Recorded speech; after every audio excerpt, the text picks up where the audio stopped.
आप थंबनेल में पढ़ लिए होंगे और यहाँ भी देख पा रहे होंगे, इस वीडियो का मेन पर्पस है आपको क्लास 10 में जाने वाले जो भी बच्चे हैं, 9 से जो 10 में जाने वाले जो सीबीएसई बोर्ड के बच्चे हैं, उनको ये समझाना कि 10th के जो सिविक्स है या तो इसको हम लोग पॉलिटिकल साइंस भी कहते हैं पीएस, इसमें आपको क्या-क्या पढ़ना है। तो मेरा यही पर्पस है आपको समझाने का। ऑलरेडी हिस्ट्री में क्या-क्या पढ़ना है मैंने एक वीडियो डाला हुआ है और कंप्लीट साइंस में क्या-क्या पढ़ना है, चाहे वो केमिस्ट्री हो या बायो हो या फिजिक्स हो, इसका भी एक वीडियो बना के मैंने ऑलरेडी डाला हुआ है। तो आप वहाँ से देख सकते हैं प्लेलिस्ट होगा क्लास 10 का प्लेलिस्ट आप वहाँ से देख सकते हो कि इसमें चलिए ये अपना तीसरा वीडियो है मतलब है तो 352 वाला वीडियो लेकिन ये तीसरा वीडियो जिसमें हम फेस टू फेस आपको ये पढ़ाने वाला जो ये न्यू एक इनिशिएटिव स्टार्ट किए थे मेरा, तो हम ये स्टार्ट किए हैं। और एक और बात ये वीडियो जो रहेगा हम ऐसा नहीं कि तीनों अलग-अलग डे बनाए हैं, तीनों सेम ही डे बनाए हैं मतलब आज ही के दिन हम ये तीनों वीडियो बनाए। इससे पहले जो वीडियो आया था या उससे भी पहले जो वीडियो इस यूट्यूब चैनल पर जो मेरा पड़ा होगा, तीनों सेम दिन ही आया है। इवन आप if I want to show you my timing 2:07 हो चुका है ये रात के और अभी ये लगातार हम तीसरा वीडियो बना रहे हैं, बस ड्रेस चेंज किए हैं और कुछ नहीं है, चीज़ें वही हैं, बस बोर्ड बटा रहे हैं और अलग-अलग टॉपिक्स को बना रहे हैं क्योंकि आज जो दिन है वो है 29 क्योंकि 29 फ़रवरी है। 12 फ़रवरी को बिहार का बीपीएससी एग्ज़ामिनेशन होता है, बिहार पब्लिक सर्विस कमीशन, तो उसका भी हम एग्ज़ामिनेशन दे रहे हैं। ऑलरेडी एक बार मैंने मेंस दिया है पिछली बार फर्स्ट अटेम्प्ट में और ये मेरा सेकंड अटेम्प्ट है। इस बार हम उतना प्रिपरेशन नहीं कर पा रहे हैं, इसी में लगे हैं और भी कामों में लगे हैं। जो भी है छोड़िए, पॉइंट ये था कि सपोर्ट कीजिए, इतना कुछ कर रहे हैं जो भी है। इस वीडियो पर आते हैं और अपने फ्रेंड्स के साथ ज़रूर शेयर कीजिएगा। अगर आपको ये इन्फॉर्मेटिव लगी तो ओके, ऐसा नहीं कि पहले ही शेयर कर दो, हम ऐसा बिल्कुल नहीं कह रहे। अगर आप पढ़िए, अगर आप सुनिए, अगर आपको अच्छा लगे तो ज़रूर अपने फ्रेंड्स के साथ शेयर कीजिएगा। अब इस वीडियो को ज़रा स्टार्ट करते हैं, ओके? देखो, क्लास 10 की सिविक्स की बात किया जाए, टोटली आपको है एनसीईआरटी में 7 चैप्टर, 7 चैप्टर्स है, लेकिन उसमें से 2 चैप्टर को डिलीटेड किया गया है। एक है चैप्टर नंबर 3 जिसका नाम है आई गेस कुछ नाम था आपका कुछ डेमोक्रेसी एंड डाइवर्सिटी ऐसा एक नाम है, तो वो चैप्टर डिलीटेड और chapter number 5 popular struggles and movements ऐसे कुछ है, ये चैप्टर को भी हटा दिया गया है। तो रिमेनिंग जो 5 चैप्टर बचते हैं जिसका हम नाम एक-एक करके आपको बताते हैं और यहाँ पर या तो लिख भी देते हैं कि एक-एक करके लिखते आ जाइए। सबसे पहला चैप्टर जिसका नाम है पावर शेयरिंग।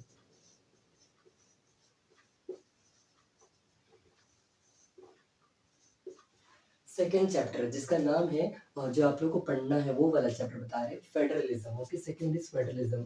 अभी हम सबके बारे में समझाएंगे कि इन सब में है क्या, आपको पढ़ना है क्या।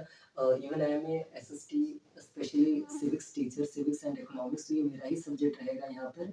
है तो हम एमए हिस्ट्री बैकग्राउंड के, हमें एमए कर रहे हैं हिस्ट्री से, इग्नू से, but at the same time I am teaching these subjects in the school, so I can help you to understand these chapters more easily and more betterly। तो चलिए साथ में रहिए और इसको समझिए, सुनिए जो भी होगी।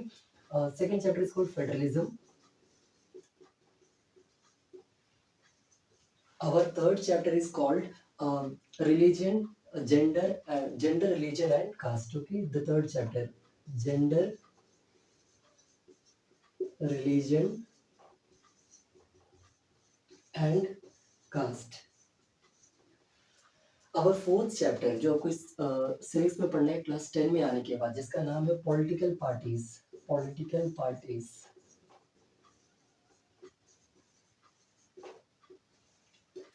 The fifth and the last chapter that you are going to study in class 10 है ना, जो भी है उसका नाम जरा लिख देते हैं यहाँ पर। Final chapter, the outcomes of democracy. Outcomes of democracy.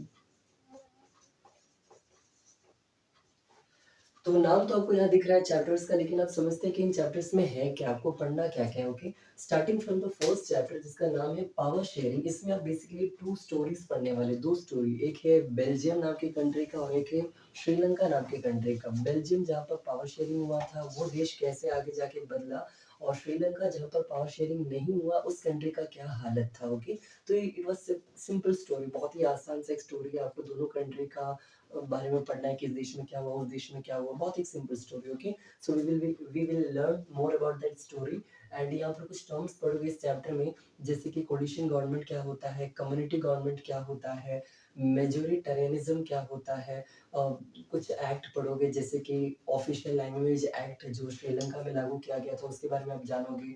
What is the need of power sharing क्यों ज़रूरी होता है, इसका रीज़न आप इसमें जानोगे।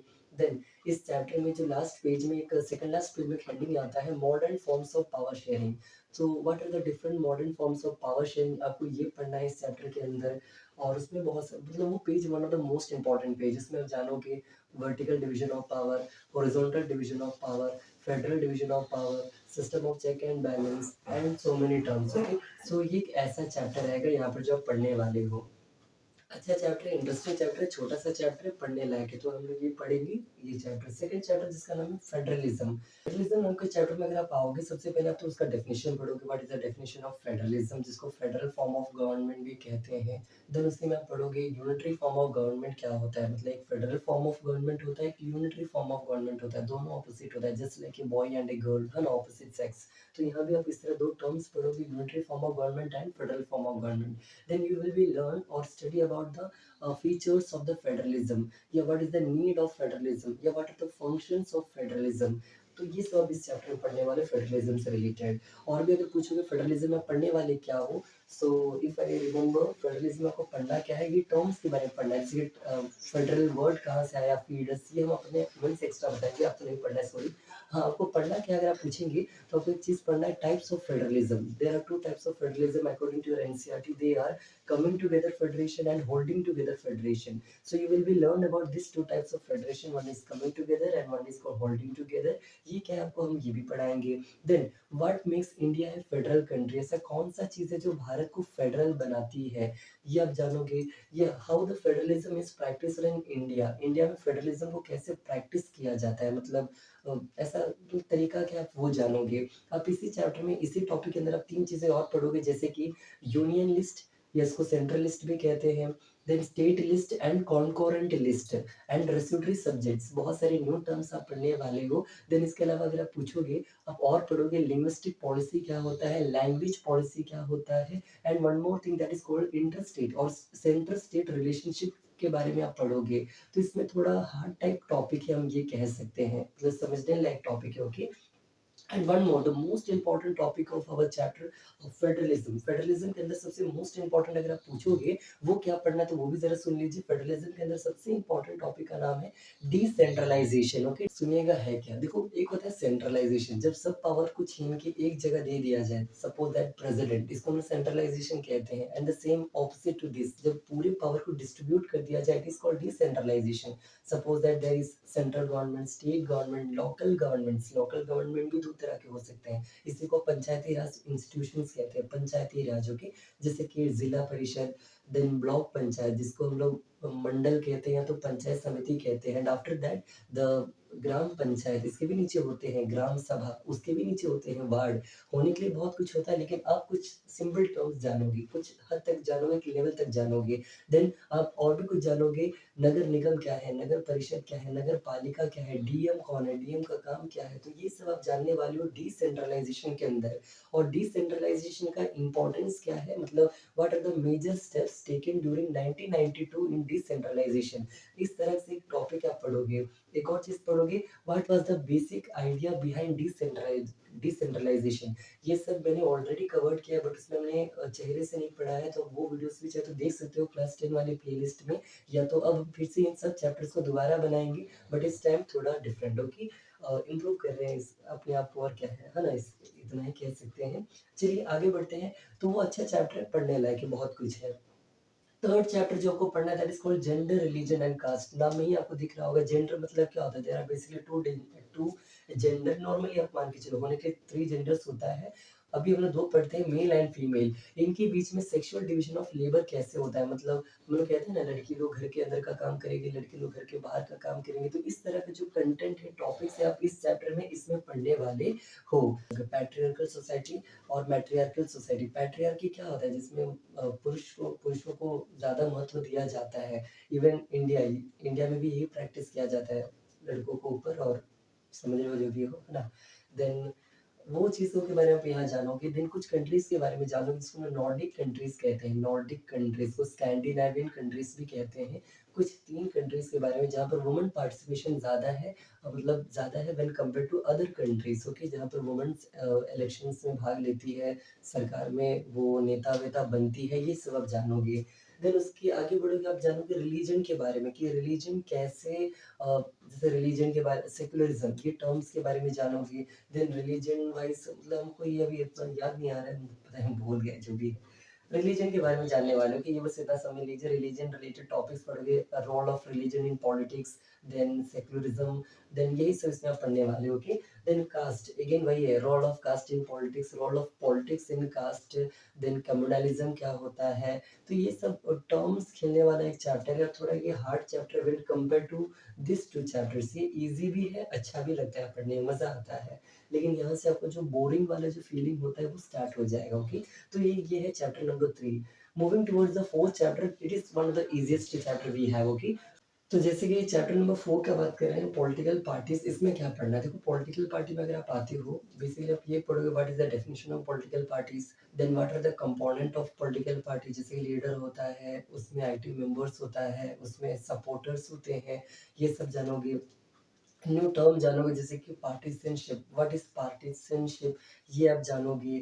देन इसके अलावा और भी आप क्या जानोगे पूछोगे इस चैप्टर में, फंक्शंस ऑफ पॉलिटिकल पार्टी क्या आप पढ़ोगे। Then types of political party आप जानोगे जैसे कि one party system, two party system, multi party system. Then India में इलेक्शन कमीशन द्वारा कुछ पार्टी सिस्टम बनाया गया है, मतलब पार्टी को नेशनल पार्टी और स्टेट पार्टी का दर्जा कब दिया जाता है वो पढ़ोगे।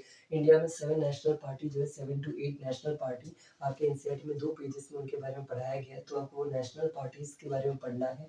उस पार्टी से कुछ भी आ सकता है, उस पार्टी का सिंबल, फॉर एग्जांपल एग्जाम में डायरेक्टली आपसे पूछ देगा what is the ideology of BJP, और what is the full form of BJP, when was BJP founded, या write a short note on INC Indian National Congress और BSP Bahujan Samaj party, मतलब इस तरह कुछ भी आपसे ये 6-7 नेशनल पार्टी में से सवाल आ सकता है, एक सवाल। तो यही है, और इसी में आप पढ़ोगे एक लास्ट टॉपिक में आओगे टर्म पढ़ोगे डिफेक्शन, मतलब एंटी डिफेक्शन लॉ, इसके बारे में जानोगे, और इसके बाद आपका चैप्टर जो है आपको यहाँ पर ये फिनिश हो जाएगा। And reforms that can be bring in political party और वीकनेस ऑफ पॉलिटिकल पार्टी, तो वो सब आप यहाँ पढ़ोगे, एक अच्छा ठीक ठाक चैप्टर जैसे कि मैंने बोला वही है, ओके। नेक्स्ट है outcomes of democracy, the last chapter. देखो ये one of the ending portion, मतलब एंडिंग ही है, हाँ ना। इसमें क्या पढ़ोगे, पहले तो आप जानोगे पहले ही पेज में देखिएगा 5 पॉइंट है जिसको हम लोग कहते हैं the 5 features of democracy, most important. वो हर साल आता है, हर साल मतलब हर साल, इस साल भी आएगा इसकी गारंटी है, ओके। तो आपको ये पढ़ना है what are the features of democracy, 5 points आपको पढ़ के जाना है। नेक्स्ट आपको इसमें जो पढ़ना है उसका नाम है that is called 3 terms, accountable, responsive and legitimate government, ये तीनों टर्म्स आपको पढ़ के जाना है। देन ट्रांसपेरेंसी क्या होता है, आपको ये टर्म पढ़ के जाना है। देन इसके अलावा अगर आप पूछोगे और भी टर्म्स या क्या पढ़ना है बेसिकली, तो इन टर्म्स के अलावा आपको पढ़ना है जैसे कि क्या कहते हैं, अ, जैसे कि डिक्टेटरशिप, डिक्टेटरशिप और डेमोक्रेसी में डिफरेंसेस बताने के लिए पूछा जा सकता है, या how the democracy accommodate social diversity, इस समाज को कैसे ये डेमोक्रेसी एकोमोडेट कर पा रहा है, मतलब एक जगह पर उसको रखने में, अस्थायी रखने में कैसे मदद कर पा रहा है, या इस डेमोक्रेसी में जो इकोनॉमिक इनइक्वालिटी आता है उसके बारे में आप क्या जानते हो, या कैसे डेमोक्रेसी लोगों को डिग्निटी प्रोवाइड करता है, मतलब स्वाभिमान कैसे प्रोवाइड करता है। तो इस तरह से एक-एक करके आपसे पूछा जाएगा, ये कैसे प्रोवाइड करता है, वो कैसे प्रोवाइड करता है, तो एक इंटरेस्टिंग चैप्टर है। एंड करते आई होप आपने समझ लिया ये पाँचों चैप्टर आपको क्या-क्या पढ़ना है। इंटरेस्टिंग चैप्टर से शॉर्ट चैप्टर है। पहले जो कोई भी चैप्टर पढ़ने से पहले उसको पहले समझ लो कि इस चैप्टर में पढ़ना क्या होता है। अगर आप ये समझ लोगे तो पढ़ने में आपको आसानी रहेगा, ओके। तो ये 5 चैप्टर था। इसका 5-5, 6-6 मिनट का मैंने वीडियोस ऑलरेडी कवर किया है।